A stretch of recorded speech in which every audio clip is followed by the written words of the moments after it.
Hello guys, welcome to our channel. నేను మీ anchor Teja. ప్రస్తుతం మనతో పాటు సీరియల్ ఎంటర్ప్రెనర్ సంతోష్ గారు ఉన్నారు. ఆయనతో మాట్లాడదాం. నమస్తే. నమస్తే. అయితే రీసెంట్గా ఒలింపిక్స్లో వినేష్ పోగట్ ఆమె సెమీఫైనల్లో ఎంత బాగా ఆడిందో మనందరికీ బాగా తెలుసు. మొత్తానికి సెమీఫైనల్లో బాగా ఫైట్ చేసి ఫైనల్ వరకు కూడా వెళ్ళింది. కానీ ఫైనల్లోకి వెళ్ళిన తర్వాత ఆమెను డిస్క్వాలిఫై చేశారు. 100 grams ఎక్కువ ఉందని చెప్పేసి. అది అసలు ఎవరికి అర్థం కాలేదు. అసలు బాడీ వెయిట్ ఉండడంతో ఆమెను డిస్క్వాలిఫై చేయడం ఏంటి అని చెప్పేసి ఇప్పటికీ చాలామంది దాని గురించి అర్థం కాక బుర్రగొక్కుంటున్నారు. అసలు దాని గురించి సో వినేష్ పగట్ గురించి మాట్లాడాల్సి వస్తే, దంగల్ మూవీ, అమీర్ ఖాన్ గారి దంగల్ మూవీ, వీళ్ళ అంటే ఆమె సిస్టర్ గురించి చాలా బిగ్, అంటే వాళ్ళ ఫాదర్ ఎలా కష్టపడ్డారు, వాళ్ళని ఆ మెడల్స్ అంటే ఇంటర్నేషనల్ మెడల్స్ తీసుకురావడానికి వాళ్ళిద్దరు కూడా, ఆమె సిస్టర్ కూడా మనకి మెడల్స్ తీసుకురావడానికి వాళ్ళ కంప్లీట్ ఫ్యామిలీ ఎలా కష్టపడింది అని ఆ సినిమా ద్వారా అమీర్ ఖాన్ గారు చాలా బ్యూటిఫుల్గా మనకందరికీ చూపించారు. అయితే ఈసారి ఆమె ఒలింపిక్స్లో ఫైనల్కి వెళ్ళిన ఏదైతే పరిణామం ఉందో, ఆ పరిణామం చూసిన తర్వాత నేను అనుకున్నాను దంగల్ 2 కూడా రాబోతుంది అని చెప్పేసి. సో ఎందుకంటే ఆమె ఇప్పుడు ఈరోజు ఆమె రిటైర్మెంట్ కూడా ప్రకటించింది. సో ఈ పరిస్థితులన్నింటినీ దృష్టిలో పెట్టుకుని ఈవెన్ దంగల్ 2 వచ్చే అవకాశం ఉంటుంది అనేది కూడా నేను ఐ వాజ్ ఎక్స్పెక్టింగ్. మధ్యలో కొంత ఇన్సిడెంట్స్ కూడా జరిగినాయి, లైక్ రెజ్లింగ్ సమాఖ్య మీద జరిగాయి అని చెప్పేసి మొత్తం అంతా పెద్ద ప్రాపకండ జరిగింది. It was almost for 6 months every day ఒక న్యూస్ ఉండేది. సో ఆ బ్యాక్గ్రౌండ్తో కూడా ఒక దంగల్ 2 లాంటి మూవీ వచ్చే అవకాశం ఉంది. ఎందుకంటే ఇది సెకండ్ బర్త్ లాంటిది అనమాట ఆమెకి. సో ఆ లెవెల్లో నేను ఊహించుకుంటూ ఉన్నాను. It was again actually a big shocking for me also. Like ఏంటంటే 100 grams మేడ్ హర్ లైక్ ఏంటి అంటే to leave the Olympics. So ఇక్కడ ఈ విషయం అంటే ఈ 100 grams అనే దాని విషయానికి వెళ్ళే కంటే ముందు రీసెంట్గా ఏది రన్నింగ్లో ఒక ఇన్సిడెంట్ జరిగింది. ఇద్దరు ఆల్మోస్ట్ సేమ్ టైంకే రీచ్ అయ్యారు. కానీ 1/7,000 ఎర్త్ అంటే 7,000 భాగం ఒక సెకండ్లో. ఆ భాగంతో ఒకతను విన్ అయ్యాడు, ఒకతను లూజ్ అయ్యాడు. సో పోటీలో ఎలా ఉంటుంది అని అంటే, అక్కడేమో ఒక సెకండ్లో 1000 భాగంతో 7,000 భాగంతో అతను లూజ్ అయ్యాడు. ఇక్కడ 100 grams ఆమె డ్రీమ్ని వెనక్కి తీసుకెళ్ళింది, ఒక 100 grams వెయిట్. ఓకే, సో నాటకీయ పరిణామాలలాగే మనకు కనిపిస్తుండొచ్చు, కానీ ఎవ్రీథింగ్ ఈజ్ ఇంపార్టెంట్. సో చాలా ఇప్పుడు మనకు ఇక్కడ ఏంటి అంటే ఈ 100 grams అంటే అందరికీ షాకింగ్. ఎంటైర్ ఇండియా మనము ఆమెతో పాటు ఉన్నాము, ఆమెను మనం సపోర్ట్ చేస్తున్నాం. ఎందుకంటే సెమీఫైనల్లో గెలవగానే చాలా గర్వంగా ఫీల్ అయ్యాము అందరం కూడా. ఖచ్చితంగా ఒక స్వర్ణం రాబోతుంది అని చెప్పేసి మనం అంతా ఫీల్ అయ్యాము. ఇప్పుడు దానికి దూరం ఉన్నాము అని అంటే like it is definitely disheartening to all of us. So ప్రతి ఒక్క ఇండియన్ బాధపడుతున్నారు ఈ ఇన్సిడెంట్ మీద. కాకపోతే ఈ 100 grams పరిస్థితి ఏంటి, అసలు ఎందుకు ఇలా జరిగింది అనే దాని గురించి ఆలోచించాల్సి వస్తే, 2 days బ్యాక్ ఆమె పర్ఫెక్ట్గా వెయిట్తోనే ఉంది. కానీ వితిన్ 2 days అంటే దట్టు ఏంటంటే క్రిటికల్ అంటే కీలకమైన మ్యాచ్లో ఆమె ఆ వెయిట్ని ఎలా అంటే కంట్రోల్ చేయలేకపోయింది అనే విషయానికి వస్తే, ఆమె తప్పు అనే కంటే, ఆమె దురదృష్టం అనే కంటే టీమ్ మేనేజ్మెంట్ని మనం డెఫినెట్లీ క్వశ్చన్ చేయవచ్చు. ఓకే, ఎందుకంటే ఆమె ఫోకస్ అంతా ఆమె పోటీ పైనే ఉంది. అంటే ఫైనల్కి ఎలా ప్రిపేర్ అవ్వాలనేది మాత్రమే ఆమె పైన ఉంది. కానీ ఆ ఏదైతే సర్కమ్స్టెన్సెస్ ఉన్నాయో, అంటే ఒలింపిక్స్లో ఆమె 50 kg వెయిట్ మాత్రమే ఉండాలి, దానికంటే ఉండడానికి లేదు. సో ఆ వెయిట్ ప్రతిరోజు చెక్ చేసుకొని, అంటే డైలీ మార్నింగ్ ఈవినింగ్కి కూడా వెయిట్ పెరిగే అవకాశాలు ఉన్నాయి, తగ్గే అవకాశాలు ఉన్నాయి. ఓకే, నిజంగా ఖచ్చితంగా. అదర్వైజ్ ఏంటి అంటే మీరు చూస్తున్నారు కదా, 10 రోజుల్లో మీరు 15 kg వెయిట్ తగ్గించవచ్చు అని చెప్పేసి న్యూస్.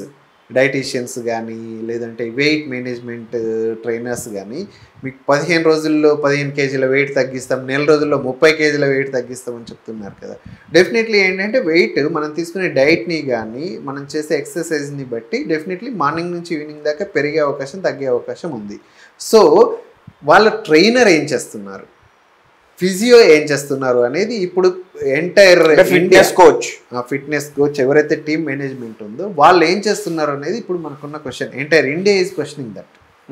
అంటే ఇవన్నీ వాళ్ళు చూసుకోవాలి కదా. ఆమె ఫోకస్ అంతా టెక్నికల్ గా ఎలా మూవ్ అవ్వాలనేది ఖచ్చితంగా. ఏంటి అంటే ఎవరున్నారు అంటే పోటీలో ఎవరున్నారు, అపోనెంట్ ఎవరైతే ఉన్నారో వాళ్ళ బెస్ట్ స్కిల్స్ ఏంటి, వాళ్ళ వీక్నెస్ ఏంటి అండ్ గేమ్ ప్లాన్ ఏంటి, దాని మీదనే ఆమె ఫోకస్ చేస్తుంది. ఆమెకున్న స్కిల్స్ని ఇంకా ఎలా ఇంప్రూవ్ చేసుకోవాలి అండ్ గేమ్ ప్లాన్ డెఫినెట్గా ఏంటి అని అంటే డిఫరెంట్గా ఉండాలి.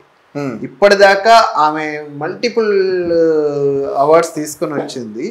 అయితే ఇప్పుడు ఈ గేమ్ ఖచ్చితంగా ఏంటి అంటే ఆమెను కూడా ఎవరైతే ఎదుటి వాళ్ళు ఉన్నారో ఆపోనెంట్ వాళ్ళు కూడా ఆమె స్కిల్స్ ఏంటి, ఆమె వీక్నెస్ ఏంటి ఇవన్నీ చూస్తూ ఉంటారు కదా.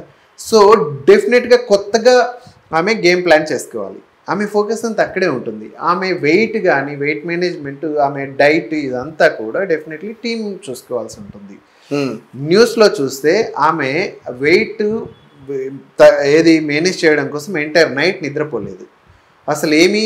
ఇప్పుడు ఆమె ఈవెన్ హాస్పిటల్లో అడ్మిట్ అయింది కూడా డిహైడ్రేషన్తో. ఆమె ఏం తినలేదు, ఏం తాగలేదు. ఓకే.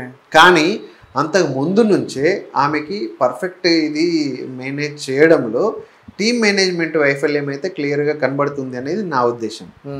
కానీ ఏది ఏమైనా కూడా ఆమె పోటీ నుంచి తప్పుకోవడం అనేది దట్టు ఏంటి అని అంటే స్వర్ణం తీసుకొచ్చే పరిస్థితిలో ఆమె దట్టు ఏంటంటే ఆమె ఈ గేమ్తో ఆమె రిటైర్మెంట్ కూడా ఈరోజు ఆల్రెడీ ప్రకటించింది. బట్ ఆమె ఫాదర్ చెప్తున్నారు ఆమెతో నేను మళ్ళీ మాట్లాడతాను రీథింక్ చేయమని చెప్పేసి. సో అలా ఆమె ఏమైనా రిటైర్మెంట్ విషయంలో వెనక్కి తగ్గే అవకాశాలు ఉండొచ్చేమో. బట్ కీలకమైన మ్యాచ్లో ఆమె అంటే మనకు చూడడానికి సిల్లీగా కనబడుతుంది 100 గ్రాములు అనేది, 100 గ్రాముల వెయిట్. సో సిల్లీ రీజనే అనుకుంటే ఈ సిల్లీ రీజన్ చాలా మంది కామెంట్స్ కూడా పెడతారు, అంటే హెయిర్ తీస్తే సరిపోతుంది కదా, 100 గ్రామ్స్ చాలా మంది 100 గ్రామ్స్ తగ్గిపోతాయి కదా. చాలా మంది తెలియని విషయం ఆమె హెయిర్ కూడా తీసేసింది. హెయిర్ కూడా తగ్గించడానికి హెయిర్ కూడా తీసేసింది. డిహైడ్రేషన్ లోకి వెళ్ళింది. లైక్ ఫుడ్ అండ్ డ్రింక్స్ ఏం తీసుకోకుండా ఎంటైర్ నైట్ అంతా కూడా ఆమె ప్రాక్టీస్ చేస్తూ ఆమె actually she has tried losing weight. But still ఏంటి అంటే 100 గ్రామ్స్ అయితే తగ్గించలేకపోయింది. సో అట్లా ఆమె డిస్క్వాలిఫై అయిపోయింది. అది అంటే ఎంటైర్ ఇండియా కూడా దీనిపైన బాధపడాల్సి వచ్చింది అనమాట. అండ్ తనపైన కొన్ని న్యూస్ కూడా వస్తున్నాయి. అంటే ఎట్లా అంటే ఇప్పుడు మీరు చెప్తున్నారు కదా ఫిట్నెస్ కోచ్ వాళ్ళ వైఫల్యం ఉందని చెప్పేసి. అంటే గతంలో ఆమె ఈ రెజ్లర్స్ అయితే ఎవరైతే ఉన్నారో వాళ్ళందరూ కూడా కోచ్ దగ్గర నుంచే కాదు, ఈవెందో ఏంటి అని అంటే ఈ రెజ్లింగ్ సమాఖ్య నేషనల్ అధ్యక్షుడు ఎవరైతే ఉన్నారో is one of the BJP leader, BJP MP. అతను ఈ రెజ్లర్స్ అందరిని మహిళా రెజ్లర్స్ని చేశారు అనే దాని మీద వీళ్ళంతా కూడా ప్రొటెస్ట్ చేశారు. సో దాని ఇంపాక్ట్ ఈమె మీద ఉంది అని మీరు అనొచ్చు. కాకపోతే ఏంటి అని అంటే కామెంట్స్ చూస్తుంటే నాకు అర్థమైంది. అసలు సాధారణంగా మనం ఇండియాలో ఎంత శత్రువులు అయినా కానీ వేరే దేశానికి వెళ్ళి మనం తల్లినప్పుడు ఖచ్చితంగా కలిసే పోరాడాలి, అదే ఉంటుంది కదా అందరికి.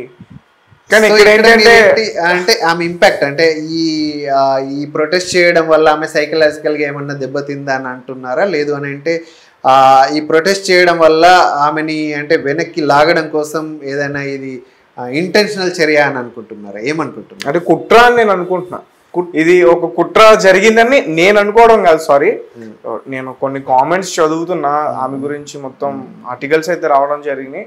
నేను కామెంట్స్ చదువుతున్నప్పుడు ఇక్కడ 2 విషయాలు ఉన్నాయి. మీరు అప్పుడు కొన్ని విజువల్స్ కూడా పెడుతున్నారు కొంతమంది. అప్పుడు ఎప్పుడైతే విషయం జరిగిందో ఆమె రోడ్డు మీదకి పోలీసులే ఆమె నీడ్చుకెళ్తుంటే సమ్ పీపుల్స్ అక్కడ కాపాడారు. అండ్ వాళ్ళందరూ కూడా అప్పటి వరకు సాధించిన మెడల్స్ కానీ ఆ పథకాలన్నీ కూడా తీసుకొచ్చి రోడ్డు మీద పెట్టేశారు, విడిచి వెళ్ళిపోయారు. అవును, అది జరిగింది. అయితే దానిపైన సైకలాజికల్ ఇంపాక్ట్ ఉండే అవకాశం ఉండింది. కాకపోతే ఆ ఇంపాక్ట్ నుంచి బయటపడి ఆమె మళ్ళీ ఫైనల్ దాకా వెళ్ళింది కదా. డెఫినెట్లీ అంటే సైకలాజికల్గా ఆమె 100% స్ట్రాంగ్గా ఉంది. దట్ ఈస్ వాట్ ఈవెన్ నిన్న అంటే మోదీ గారు చెప్పిన మాట అదే, నువ్వు అక్కడికి ఏది ఏమని ఫైనల్ దాకా వెళ్ళడమే నువ్వు ఎంత స్ట్రాంగ్ అనే దానికి ప్రూఫ్ వచ్చేసింది. ఇది దురదృష్ట కారణంగా నువ్వు ఇది వదులుకోవాల్సి వచ్చినా కూడా నీతో పాటు మేమంతా ఉన్నామని చెప్పేసి మోదీ గారు కూడా కమెంట్ చేశారు. అదేవిధంగా మోదీ గారు పీటీ ఉషాకి ఫోన్ చేసి అసలు ఏం జరిగింది, ఎందుకు ఇలా జరిగింది, ఆమె ఎందుకు వెయిట్ కంట్రోల్ చేయలేకపోయింది అని చెప్పేసి కూడా మాట్లాడారు. అయితే కుట్ర అనే కోణంలో చూడాల్సి వస్తే ఓకే, అది ఎంతవరకు అంటే మనం ఇప్పుడు కామెంట్ చేసే పరిస్థితుల్లో లేము. ఒకవేళ సెంట్రల్ గవర్నమెంట్ ఇందులో కుట్ర కోణం కూడా ఉంది అని అంటే దానిపైన డెఫినెట్లీ ఏంటి అంటే చర్యలు తీసుకునే అవకాశాలు ఉన్నాయి. ఒకసారి అంటే ఆ ఫిట్నెస్ సంబంధించిన కోచ్ ఎవరైతే ఉన్నారో వాళ్ళ ఏంటి అంటే నెగ్లిజెన్స్, లైక్ ఏంటి అని అంటే they are all knows that like ఏంటి ఆమె 50 kg వెయిట్ అండర్ ఉండాలి అని చెప్పేసి వాళ్ళందరికీ తెలుసు. బట్ స్టిల్ ఆ 100 grams వెయిట్ని కంట్రోల్ చేయలేదు అని అంటే that is their primary responsibility కదా. అక్కడ ఏంటంటే నెగ్లిజెన్స్ అనేది చాలా క్లియర్గా కనబడుతుంది. సో దాని మీద అంటే ఆ నెగ్లిజెన్స్ మీద ఏదైనా చర్యలు తీసుకునే అవకాశాలు అయితే డెఫినెట్లీ ఉంది. ఓకే అన్న, ఇంకొకటి సాధారణంగా మనిషి రోజు రోజుకి బరువు పెరుగుతూ తగ్గుతాడా? నాకు అర్థం కాలేదు. అంటే డైట్ని బేస్ చేసుకొని ఎక్సర్సైజ్ అంటే మనం అంటే ఏమి పని చేయకుండా ఉన్నప్పుడు వెయిట్ పెరిగే అవకాశం ఉంటుంది, ఎక్కువ పని చేసినప్పుడు వెయిట్ తగ్గే అవకాశం ఉంటుంది. సో దట్ ఆల్ డిపెండ్స్ అంటే నీ దినచర్యని బేస్ చేసుకొని, నీ ఫుడ్ హ్యాబిట్స్ని బేస్ చేసుకొని మార్నింగ్ ఈవినింగ్కి కూడా కొంత వెయిట్ పెరిగి తగ్గే అవకాశాలు అయితే ఉన్నాయి. ఓకే అన్న, thank you so much. Thank you.